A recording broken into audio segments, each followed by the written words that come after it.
শেখ হাসিনার ফ্যাসিবাদের যে বিষাক্ত ছোবল আজকে 15 বছর ধরে 16 বছর ধরে এদেশের মানুষ ভোগ করেছে। এই ভোগের মধ্যে এই ছোবলের আক্রান্ত কিন্তু চিকিৎসক সমাজ কম হয়নি, তারা অত্যগ্র মাত্রায় হয়েছে। আমাদের ডাক্তার ডোনার থেকে শুরু করে ডাক্তার রফিকুল ইসলাম, এর মধ্যে যারা রয়েছেন, যারা অত্যন্ত সিরিয়াস রিটায়ার্ড করে গেছেন আগে, কিন্তু এরা অনেকেই ছিলেন পদোন্নতি বঞ্চিত, অনেকেই যোগ্য মর্যাদা দেওয়া হয়নি। অত্যন্ত ভালো ডাক্তার, লেখাপড়ায় অত্যন্ত ভালো, অধিকাংশই পোস্ট গ্র্যাজুয়েশন করা।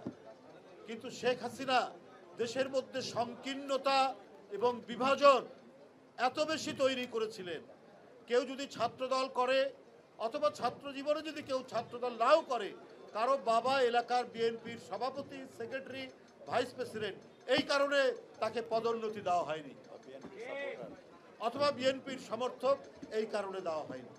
অথচ সে দেখা গেছে দেশে বিদেশে কোনো ভালো প্রতিষ্ঠান থেকে সে পোস্ট গ্র্যাজুয়েশন করেছে। অর্থাৎ পদোন্নতির যে ক্রাইটেরিয়া বা মানদণ্ড সেটি সম্পূর্ণ পূর্ণ হওয়ার পরেও তাদেরকে বঞ্চিত রেখেছে। পৃথিবীর কোনো দেশে বিশেষ করে এই সমস্ত টেকনিক্যাল সাবজেক্টে যারা ভালো করে তাদেরকে বঞ্চিত করে রাখে রাজনৈতিক কারণে, এটার কোনো দৃষ্টান্ত নেই। একই পদে 15, 16, 17 বছর এরা চাকরি করেছে, অথচ এরা কি দুর্নীতি করেছে? দুর্নীতির তো একটা কোনো ধরনের 1 টাকারও কোনো দুর্নীতি পায়নি। আমাদের ফরহাদ আলিম ডোনার, সে ছাত্র জীবন থেকে ছাত্রদল করে, সে বিএনপি যখন ক্ষমতায় ছিল চাকরি করেছে, ওর বুকে সাহস ছিল বলে, এবং এখানে যারা বসে আছেন প্রত্যেকে বুকে সাহস ছিল বলে তারা কেউ পালিয়ে যাননি, তারা দেশের মধ্যে থেকেই চাকরি করেছেন, কিন্তু তাদেরকে বঞ্চিত করা হয়েছে। তাদের নামে সংগঠন নেতৃত্ব দিয়েছেন, 1 টাকারও দুর্নীতি পায়নি, কারণ ওদের এই কারণেই বুকে সাহস ছিল। কিন্তু এগুলো কোনো বিবেচনা করেনি আওয়ামী সরকার। তুমি অপরাধ, তুমি ছাত্রদল করতে, তুমি অপরাধ, তোমার বাবা, চাচা, মামা, শ্বশুর বিএনপির কোনো না পর্যায়ের নেতা, অতএব তোমার পদোন্নতি পাওয়ার বা পদায়ন হওয়ার কোনো অধিকার নেই। তার জন্মগত অধিকার আগেই হরণ করেছে শেখ হাসিনা। এই পরিস্থিতির মধ্যে 17 বছর তাদেরকে পাড়ি দিয়েছে। কিন্তু আমি গর্বের সাথে বলবো, শেখ হাসিনার এই যে রক্তচক্ষু, এই রক্তচক্ষুকে উপেক্ষা করে তারা শীতের সময় শীতার্ত মানুষকে কম্বল দিয়েছে, গরম কাপড় দিয়েছে, বন্যার সময় তারা ত্রাণ নিয়ে ছুটে গিয়েছে উপদ্রুত অঞ্চলে। সাধারণ মানুষের পক্ষে তারা নানা ধরনের যে প্রয়োজনীয় ঔষধপত্র লাগে সেই ঔষধপত্র তারা বিতরণ করেছে। তাদের চাকরির মায়া করেনি, তারা তাদের পদোন্নতির মায়া করেনি, তারা দেশের কল্যাণে, দেশের স্বার্থে উপদ্রুত মানুষের সহায়তা দেওয়ার জন্য এই কাজ করেছে। বন্ধুরা আমার, রাতের পর রাত জেগে আমিও কিছু কিছু কর্মসূচিতে তাদের সাথে ছিলাম। এই ড্যাব এবং বিএনপির সাথে জড়িত যারা নেতা, রফিক, কাকন, আরেকজন রফিকুল ইসলাম, নজরুল ভাই, আমরা বস্তিতে বস্তিতে ঢুকে এই ডাক্তারদের সাথে আমরা কম্বল দিয়েছি, শীতের কাপড় দিয়েছি। শেখ হাসিনা আজকে পালিয়ে যেতে বাধ্য হয়েছে কেন? সে যদি কম অত্যাচার করত তাহলে পালাতো না। তার মধ্যে অপরাধ বোধ এবং পাপ বোধ কাজ করেছে। ও তো নিজে জানে আমি কাকে কাকে গুম করেছি, কাকে কাকে ক্রস ফায়ার দিয়েছি, কাকে কাকে অন্যায় করেছি, এটা তো সে জানে। কিন্তু তারপরেও দেখেছে যে এত অবিচার করলাম তাদের উপর, এত অত্যাচার করলাম, অথচ এই বিএনপির সমর্থক ডাক্তাররা তারা দেশের এই ঝড়, জলোচ্ছ্বাস, বন্যায় এরা দৌড়ে যায়, এরা প্রচণ্ড শীতের মধ্যে শীতার্ত মানুষকে গরম কাপড় দেয়, এরা আপনার ওষুধপত্র নিয়ে প্রত্যন্ত অঞ্চল যেখানে পানিতে ডুবে গেছে সেখানে তারা ওষুধপত্র দেয়। এই যে অন্তর্গত একটি স্পিরিট, এই যে ইনার স্পিরিট, এই স্পিরিটটা দমাতে পারেনি বলেই আজকে গণতান্ত্রিক শক্তির বিজয় হয়েছে, শেখ হাসিনা পালিয়ে গেছে। কারণ অন্যায় করলে তাকে পালাতে হয়, অবিচার করলে সে নিজ দেশে থাকতে পারে না।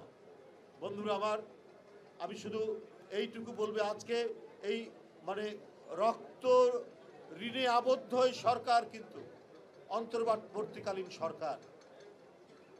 এইটা আজকে যারা সচিব হয়েছেন তাদের কিন্তু কোনো অবদান নেই, যারা স্বাস্থ্যমন্ত্রী হয়েছেন তাদের কিন্তু কোনো অবদান নেই।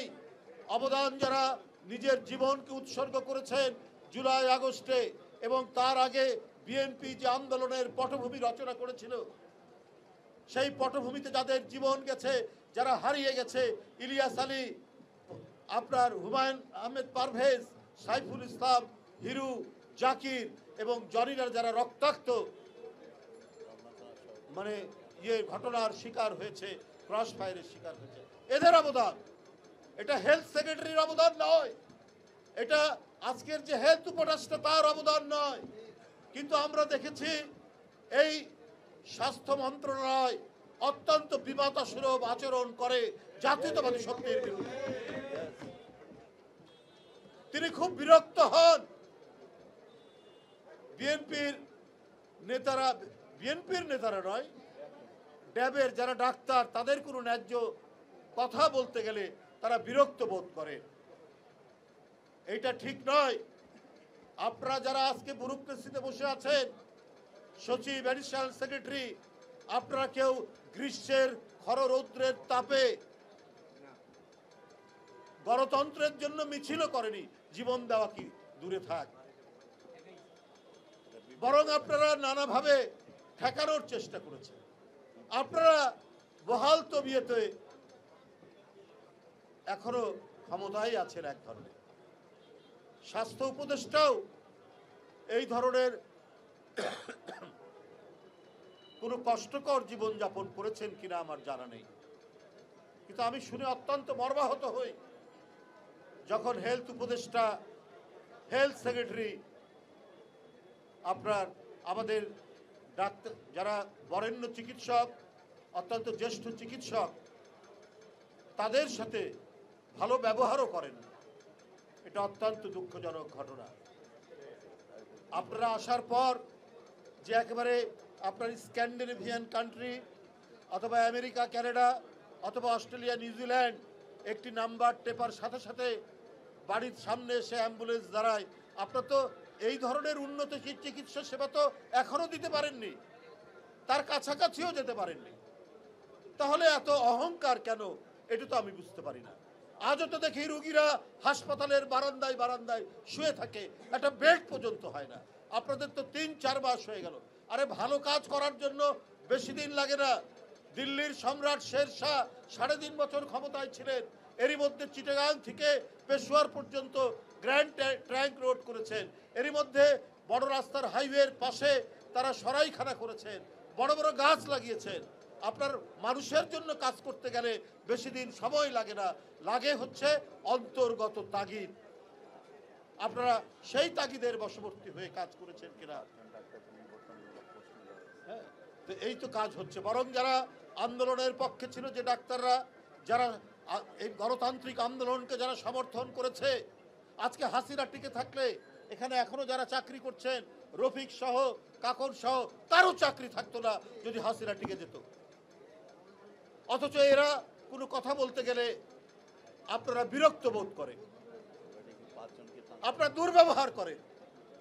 আপনারা এই রক্ত ভেজা বাংলার মাটির উপর এসে আপনারা উপদেষ্টা হয়েছেন, আপনারা সচিব হয়েছেন, আপনাদের এক বিন্দু গণতন্ত্রের জন্য কোনো আপনার কোনো নেই, কন্ট্রিবিউশন নাই, অবদান নাই। আর আপনারা গণতান্ত্রিক শক্তির বিরুদ্ধে, গণতান্ত্রিক শক্তির পক্ষের লোকরা কোনো কথা বললে আপনারা সেটিতে বিরক্ত বোধ করেন এবং অনেককে নিবর্তনমূলকভাবে পদায়ন করছেন, পোস্টিং করছেন। এটা অন্যায়। এটা আপনাদের সেই ব্যুরোক্রেসির যে অহংকার, সেই অহংকার নিয়ে কাজ করছে। আপনারা মনে করছেন যে আমরাই তো দেশ চালাবো। কই, শেখ হাসিনাকে তো ঠেকাতে পারেননি। শেখ হাসিনার এই ভয়ঙ্কর দুঃশাসনকে তো মোকাবেলা করতে পারেননি। এই মোকাবেলা তো আমরাই করেছি, ওই বাচ্চা ছেলেরাই করেছে, এই ডাক্তাররাই করেছে। নিজের চাকরি, নিজের নিরাপত্তা বিঘ্নিত করে এরা রাস্তায় মিছিল করেছে, এরা আন্দোলন করেছে। উপস্থিত বন্ধুরা আমার, আমি এই সরকারের উদ্দেশ্যে আরো বলতে চাই, দেখুন, হ্যাঁ, না অবশ্যই এই যে বৈষম্য বিরোধী আন্দোলনে কত ছেলে গুলিবিদ্ধ হয়েছে, মারা গেছে, এরা রাতের পর রাত জেগে ময়না তদন্ত থেকে শুরু করে অথবা তাদের চিকিৎসার জন্য এখনো তারা হাসপাতালে অনেক বৈষম্য বিরোধী ছেলে মেয়ে তারা আপনার চিকিৎসাধীন আছে। আমরা কয়েকদিন আগেও গিয়েছিলাম দেখতে। আপনারা কয়জন গিয়েছিলেন? আজকে অহংকার করেন, আজকে কথা বলতে চান না। আমরা আপনাদেরকেও চিনে রাখছি। আপনারা কারা? আপনারা শেখ হাসিনারই দোসর। আপনারাই আজকে বিভিন্ন কথা বলে বিভ্রান্ত করে আপনারা সচিব হচ্ছেন, আপনারা অ্যাডিশনাল সেক্রেটারি হচ্ছেন, আপনারা উপদেষ্টার পদে বসে আছেন। বন্ধুরা আমার, এই একটা কথা আমরা বলি, দেখুন আমাদের সাথে পার্থক্যটা কোথায়? শেখ মুজিবুর রহমান বাকশাল কায়েম করেছিলেন, স্বাধীনতার পরে সব দল নিষিদ্ধ করেছে, গণতন্ত্র হত্যার ধারা তার হাত দিয়ে এসছে। এর আগে 60-এর দশকে তিনি স্বাধিকারের আন্দোলন করেছেন, মানুষ তাকে বিশ্বাস করেছিল, মানুষ ভোট দিয়েছিল সৌন্দর্য, কিন্তু তার অঙ্গীকার তিনি রক্ষা করতে পারেননি। কিন্তু আমাদের জাতীয় স্বাধীনতা সংগ্রাম যেটা, সেইটাতে তার যে স্বাধিকারের আন্দোলন সেখানে কিছু ভূমিকা রেখেছে, কিন্তু স্বাধীনতা যুদ্ধে তিনি কোনো ভূমিকা রাখেননি, বরং তার যে সেই ভূমিকা স্বাধিকারের জন্য সেইটা মানুষকে সেই সময় মানুষ মনে রেখেছে। কিন্তু স্বাধীনতা যুদ্ধের ঘোষণা তো দিয়েছেন একজন অদম্য সাহসী মেজর শহীদ রাষ্ট্রপতি জিয়া রহমান। তারপর থেকে দেশ স্বাধীন হলো, আওয়ামী লীগ ক্ষমতায় আসলো, আমরা দেখেছি তাদের হাত দিয়ে হত্যা, গুম, খুন, আমরা দেখেছি রক্ষী বাহিনীর অত্যাচার, এগুলো সবই আছে। ৭৫-এর ১৫ই আগস্ট ঘটল, খন্দকার মোস্তাক বঙ্গভবন থেকে শেখ মুজিবের ছবি নামিয়ে দিয়েছে। জিয়াউর রহমান ৭ই নভেম্বরে সিপাহ জনতার ঐতিহাসিক বিপ্লবের মাধ্যমে রাষ্ট্র ক্ষমতার পাদপ্রদীপের আলোয় তিনি উদ্ভাসিত হলেন। শহীদ রাষ্ট্রপতি জিয়াউর রহমান কিন্তু শেখ মুজিবের ছবি বঙ্গভবনে তিনি আবার সেখানে পুনঃস্থাপন করলেন। আমার আজকে যারা এই অন্তর্বর্তীকালীন সরকারে আছেন, আমি একটা সংবাদ পড়েছি, সেইটা পড়েই বলছি যে এটা সরকারের একজন উপদেষ্টা মাহফুজ সাহেব জানিয়েছেন যে বঙ্গভবন থেকে শেখ মুজিবের ছবি নামানো হয়েছে। দেখুন, এটা করেছেন ঠিক আছে, কিন্তু সময় তো সবসময় একরকম যায় না। যার যতটুকু ইতিহাসে অবস্থান আছে সেটা থাক। আপনারা স্বাধীনতার পরে শেখ মুজিবুর রহমানের অনেক অন্যায়, অনেক দুঃশাসন দেখেছি, তারপরে তো সে ছিল, তার ছবিটা ছিল। জিয়াউর রহমান কিন্তু তার ছবি পুনঃস্থাপন করেছে। আমি মনে করি তার ছবিটা নামিয়ে ফেলাটা উচিত হয়নি। খন্দকার মোস্তাক নামিয়েছিলেন, জিয়াউর রহমান তুলেছিলেন। ইতিহাস আপনার নির্ধারণ করবে, বিচার করবে, হ্যাঁ, আপনার বিচার করবে। তো সেই বিচারের ভার থাকলো, জনগণ বিচার করবে। কিন্তু আমাদের জাতীয় জীবনের, জাতীয় ইতিহাসের আন্দোলনে যার যতটুকু অবদান সেটা স্বীকার করা হোক। আমরা আওয়ামী লীগের মতো সংকীর্ণ নই, আমরা ছোট মনের প্রচার দেব না। এই জন্যই বলছি শেখ মুজিবের ছবি নামানোটা উচিত হয়নি। যাই হোক, আমি আজকে এই ফ্রি মেডিকেল ক্যাম্প যারা এখানে করেছেন, আমি তাদের উদ্যোক্তা যারা, তাদেরকে আমি আন্তরিক ধন্যবাদ জানাচ্ছি, তাদেরকে শুভেচ্ছা জানাচ্ছি। তারা এই মহত্তম একটি দিনকে উপলক্ষ করে, যেখানে যে বাকশাল গঠন করেছিলেন শেখ হাসিনা শেখ মুজিবুর রহমান, সেখান থেকে বহুদলীয় গণতন্ত্রের যাত্রা শুরু হয়েছিল 7ই নভেম্বরে। এই 7ই নভেম্বর আমাদের স্বাধীনতাকে পূর্ণতা দান করেছে। এই 7ই নভেম্বর আমাদেরকে বহুদলীয় গণতন্ত্র এবং অপরের মত সহ্য করার, অপরের মতকে সহ্য করার যে ক্ষমতা, যে গণতান্ত্রিক বোধ এবং চেতনা, সেইটা নিশ্চিত হয়েছিল 7ই নভেম্বর কেন্দ্র করে। তাই 7ই নভেম্বরের অম্লান স্মৃতিকে ধারণ করেই বিএনপির পক্ষ থেকে চিকিৎসকরা এখানে কাজ করেছেন। এই টিমে যারা এটার উদ্যোগকে আজকে সাফল্যমণ্ডিত করেছেন, এবং আমি যেটা জেনেছি মোটামুটি সারা বাংলাদেশ থেকে এই যে আপনার তারা আজকে সংযুক্ত হয়েছেন ভার্চুয়ালি এই অনুষ্ঠান, 8টা ডিভিশন, এটা আমি মনে করি একটি বৃহত্তম উদ্যোগ তারা নিয়েছেন। এটা একটা বড় উদ্যোগ, বড় কর্মযজ্ঞ। এই কারণে এই উদ্যোগের সাথে যারা জড়িত তাদেরকেও আমি আন্তরিক ধন্যবাদ জানাচ্ছি, শুভেচ্ছা জানাচ্ছি, এবং আজকের এই ফ্রি মেডিকেল ক্যাম্প এবং রক্তদান কর্মসূচির শুভ উদ্বোধন ঘোষণা করছি। ধন্যবাদ।